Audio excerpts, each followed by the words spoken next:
హస్తినాపుర సామ్రాజ్యంలో కుట్రలో ఆకాశాన్ని తాకాయి.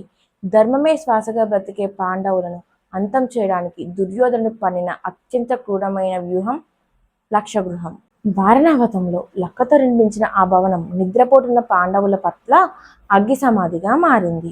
కౌరవులు సంబరపడ్డారు, పాండవులు బూడిదయ్యారని.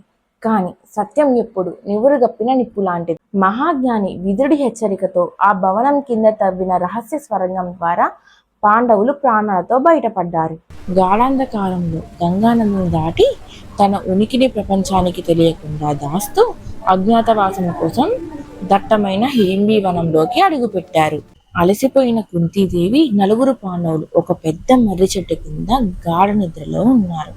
కానీ ఆ రాత్రి వారికి కాపలా కాస్తున్నవాడు మహాబలశాలి భీమసేనుడు. అదే అడవిలో నరమాంసం కోసం ఆకలితో లగిలిపోయి రాక్షసుడు హిడింబుడు నివసిస్తున్నాడు. మానవ వాసన పసిగట్టిన హిడింబుడు వారిని చంపి తీసుకొని రమ్మని తన చెల్లెలు హిడింబిని పంపాడు. కానీ అక్కడే కథ అడ్డం తిరిగింది. భీముడు గంభీరమైన రూపం, వెడల్పాటి ఛాతి, ధైర్యంతో మెరుస్తున్న ఆ కళ్ళు చూసిన హిడింబి తొలి చూపులోని అతడి ప్రేమలో పడిపోయింది. రాక్షస స్వభావాన్ని మరచి ఒక అందమైన రూపం ధరించి భీముడి ముందు నిలబడింది. ఓ వీరుడా, నేను రాక్షసిని, నిన్ను చంపడానికి వచ్చాను. కానీ నిన్ను చూశాక నా హృదయం నీ వశమైంది. నన్ను నీ దానిగా స్వీకరించు అని వేడుకుంది. చెల్లెలు ఎంతసేపటికి రాకపోవడంతో ఆగ్రహంలో ఊగిపోయిన హిడింబుడు అక్కడికి చేరుకున్నాడు. తన చెల్లెలు ఒక మానవుడితో ప్రేమలో పడడం చూసి అతనికి క్రోధం ఆకాశానికి అంటుంది. నిద్రపోతున్న తన కుటుంబాన్ని కాపాడడానికి భీముడు ఆ రాక్షసుడు దూరంగా లాక్కెళ్ళాడు. అడవి కనిపించేలా వాళ్ళిద్దరి మధ్యలో భయంకరమైన యుద్ధం మొదలైంది. చెట్లు విరిగిపోతున్నాయి, కొండలు దద్దరిల్లుతున్నాయి.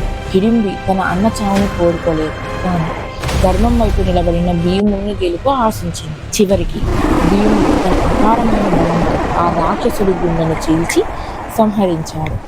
అధర్మం మట్టికరించింది. అన్న చనిపోయిన తర్వాత దిక్కులేందైన హిడింబిని కుంతీదేవి తన కోడలిగా స్వీకరించింది. ధర్మరాజు అనుమతితో భీముడు హిడింబి వివాహం జరిగింది. కొంతకాలం ఆ అడవిలోనే వారు సుఖంగా గడిపారు. వారిద్దరి ప్రేమకు సాక్ష్యంగా ఒక అసాధారణ బాలుడు జన్మించాడు. పుట్టినప్పుడే కొండంత దేహం, తలపై జుట్టు లేకుండా కుండలా మెరుస్తున్న తలతో పుట్టిన ఆ బాలుడికి ఘటోత్కచుడు అని నామకరణం చేశారు.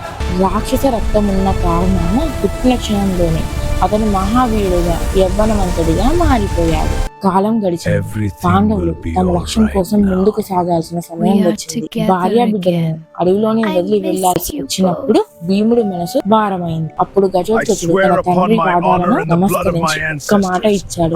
తండ్రి, మీకు ఎప్పుడు ఆపద వచ్చినా నన్ను స్మరించండి. నేను ఆగ మేఘాల చాటు నుండి అయినా సరే మీ శత్రువులను వెళ్ళను నిద్రపోతాను.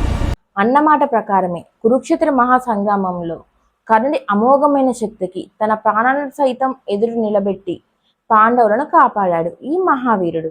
రాక్షస వంశంలో పుట్టిన, ధర్మం కోసం తన ప్రాణాలను అర్పించిన ఘటోత్కచుడి కథ భారత చరిత్రలోనే ఒక అద్భుతం.